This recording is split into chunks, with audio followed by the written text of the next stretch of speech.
நல்ல காலம் பிறக்குது. நேயர்கள் அனைவருக்கும் வணக்கம். தனுசு ராசிக்காரர்களுக்கு நான் ஏற்கனவே கூறிய மாதிரி 2024ஆம் வருடம் குரு பயிற்சி மிகவும் நல்ல பலன்களை செய்யும். கெடு பலன்கள் எதுவும் இந்த வருடம் துளியும் நடக்க வாய்ப்புகள் இல்லை.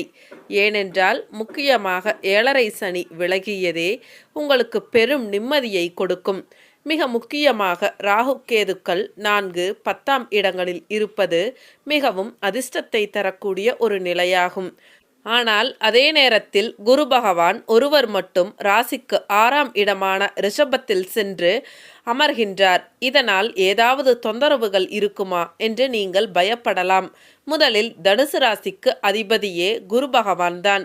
குரு பகவான் எந்த இடத்தில் இருந்தாலும் பொதுவாக பெரிய கெடுதல்களை செய்ய மாட்டார். அதிலும் தன்னுடைய சொந்த ராசிக்காரர்களுக்கு நிச்சயமாக குரு பகவான் எந்த கெடுதல்களையும் செய்யவே மாட்டார். எனவே குரு 6ஆம் இடத்தில் சென்று சஞ்சாரம் செய்வதை நினைத்து யாரும் பயந்து கொள்ள தேவையே இல்லை. ஏற்கனவே 7.5 சனியில் சனி உங்களை பிழிந்து எடுத்து விட்டார் என்பதாலும் தற்பொழுது கடன், நோய் எதிர்ப்பு எதுவும் உங்களுக்கு வராமல் தவிர்க்கின்ற கேடயமாக இந்த வருடம் முழுவதும் 3ஆம் இடத்தில் சனி இருப்பதாலும் தனுசு ராசிக்கு நன்மைகள் மட்டுமே இருக்கும். இந்த வருடம் முழுவதுமே உங்களுடைய சனியும் ராகு கேதுக்களும் நல்ல நிலைமையிலேயே பெரும்பாலும் இருக்கின்றார்கள். ஆகவே கடந்த காலங்களில் தனுசு ராசிக்கு மிகப்பெரிய கஷ்டங்களை அனுபவித்து விட்டதாலும் எப்பொழுதும் ஒரு ராசிக்காரர் கஷ்டப்பட்டு கொண்டே இருக்க மாட்டார் என்பதாலும் இந்த வருடம் முழுவதுமே நல்ல திருப்பங்கள் உள்ள பொருளாதார மேன்மையுடன் உங்களின் வயது, இருப்பிடம், தகுதிக்கு ஏற்றாற்போல ஒவ்வொரு தனுசு ராசிக்காரர்களுக்கும் நன்மைகளை தருகின்ற வருடமாக இது இருக்கும். இறை நம்பிக்கையும் கம்பீரமான தோற்றமும் கொண்ட தனுசு ராசி அன்பர்களே, இதுவரை புத்திரஸ்தானமான 5ஆம் ராசியில் இருந்த குரு பகவான் சித்திரை மாதம் 18ஆம் நாள் முதல், அதாவது மே மாதம் 1ஆம் நாள் சத்ருஸ்தானமான 6ஆம் வீட்டில் சஞ்சாரம் செய்ய இருக்கின்றார்.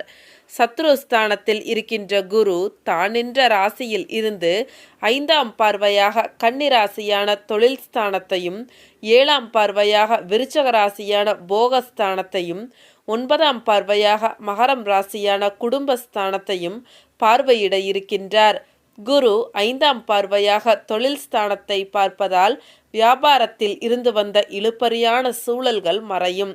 அரசு வழியில் சில உதவிகள் கிடைக்கும். சொந்த ஊர் தொடர்பான பயண வாய்ப்புகள் கைகூடி வரும். கௌரவ பொறுப்புகளின் மூலம் வெளிவட்டாரத்தில் மதிப்புகளும் உயரும். குரு 7ஆம் பார்வையாக போகஸ்தானத்தை பார்ப்பதால் உடலில் இருந்து வந்த மந்த தன்மைகள் படிப்படியாக குறையும். எந்த ஒரு செயலையும் ரகசியமாக செய்து முடித்து வெற்றி அடைவீர்கள். பழக்க வழக்கங்களில் சற்று கவனம் வேண்டும். வெளிநாடு செல்வது தொடர்பான பயண வாய்ப்புகள் சாதகமாக அமையும். குரு 9ஆம் பார்வையாக குடும்பஸ்தானத்தை பார்ப்பதால் குடும்பத்தில் இருந்து வந்த கருத்து வேறுபாடுகள் நீங்கி ஒற்றுமை அதிகரிக்கும். மனதிற்கு பிடித்த விதத்தில் உணவுகளை உண்டு மகிழ்வீர்கள். தனவரவுகளில் இருந்து வந்த தடைகள் விலகும். விலை உயர்ந்த பொருட்களை வாங்குவீர்கள். அடுத்து குரு நின்ற பலன்களை பார்க்கலாம். குரு புத்திரஸ்தானத்தில் நிற்பதால் தந்தை வழி உறவினர்களிடத்தில் சூழ்நிலை அறிந்து செயல்படுவது நன்மதிப்பை உண்டாக்கும். எதிலும் நேர்மறையான எண்ணங்களை வளர்த்து கொள்வதும் மன அமைதியை ஏற்படுத்தும். இழுபறியான சில விஷயங்களை செய்து முடிப்பதற்கான சூழல்கள் ஏற்படும். நெருக்கடியாக இருந்தவர்கள் விலகிச் செல்வார்கள். சஞ்சலமான சிந்தனைகளால் குழப்பங்கள் ஏற்படும். நீண்ட நேரம் கண்விழிப்பதை தவிர்ப்பதும் நல்லது. அடுத்து குரு பகவானின் நட்சத்திர பாத சஞ்சார பலன்களை பார்க்கலாம். குரு 1/5/2024 முதல் 11/6/2024 வரை தனுசு ராசி கிருத்திகை நட்சத்திரத்தில் சஞ்சரிப்பதால் உத்தியோக பணிகளில் பதற்றமின்றி செயல்படவும், வெளியூர் பயணங்களில் இருந்து வந்த தடைகள் விலகும். கடன் சார்ந்த பிரச்சனைகள் குறையும். உடல் ஆரோக்கியம் சார்ந்த விஷயங்களில் கவனம் வேண்டும். அடுத்து குரு 12/6/2024 முதல் 18/8/2024 வரை மற்றும் 12/2/2025 முதல் 4/4/2025 வரை தனுசு ராசி ரோகிணி நட்சத்திரத்தில் சஞ்சரிப்பதால் எதிர்பாராத சில அதிர்ஷ்டகரமான வாய்ப்புகள் உண்டாகும். நீண்ட நாட்களாக தடைப்பட்ட வரவுகள் கிடைக்கும். வியாபார பணிகளில் சிறு சிறு தேக்க நிலைமைகள் உண்டாகும். உறவினர்களிடத்தில் பொறுமையுடன் செயல்படுவது நன்மதிப்பை உண்டாக்கும். அடுத்து குரு 19/8/2024 முதல் 14/10/2024 வரை மற்றும் 5/4/2025 முதல் 10/5/2025 வரை தனுசு ராசி மிருகசீரிட நட்சத்திரத்தில் சஞ்சரிப்பதால் குழந்தைகளிடத்தில் பயனற்ற விவாதங்களை தவிர்ப்பதும் நல்லது. பூர்வீக சொத்துக்களால் சிறு சிறு விரயங்கள் ஏற்படும். வெளியூர் பயணங்களில் இருந்து வந்த தாமதங்கள் குறையும். வியாபார அபிவிருத்திக்கான முயற்சிகளில் சிந்தித்து செயல்படவும். அடுத்து குருவின் வக்ரகால சஞ்சார பலன்களை பார்க்கலாம். குரு 15/10/2024 முதல் 11/2/2025 வரை வக்ர சஞ்சாரம் இருக்கின்றது. அந்த நாட்களில் கொடுக்கல் வாங்கலில் லாபங்கள் ஏற்படும். வியாபாரத்தில் இருந்து வந்த போட்டிகள் படிப்படியாக குறையும். உடல் ஆரோக்கிய பிரச்சனைகள் கட்டுப்பாட்டுக்குள் வரும்.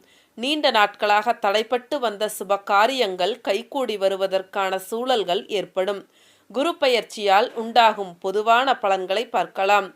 பெண்களுக்கு தனவரவில் இருந்து வந்த சில நெருக்கடிகள் குறையும். விலை உயர்ந்த பொருட்களின் சேர்க்கை உண்டாகும். உங்கள் கருத்துக்களுக்கு உண்டான ஆதரவுகள் கிடைக்கும். அரசு சார்ந்த உதவிகள் கிடைக்கப் பெறுவீர்கள்.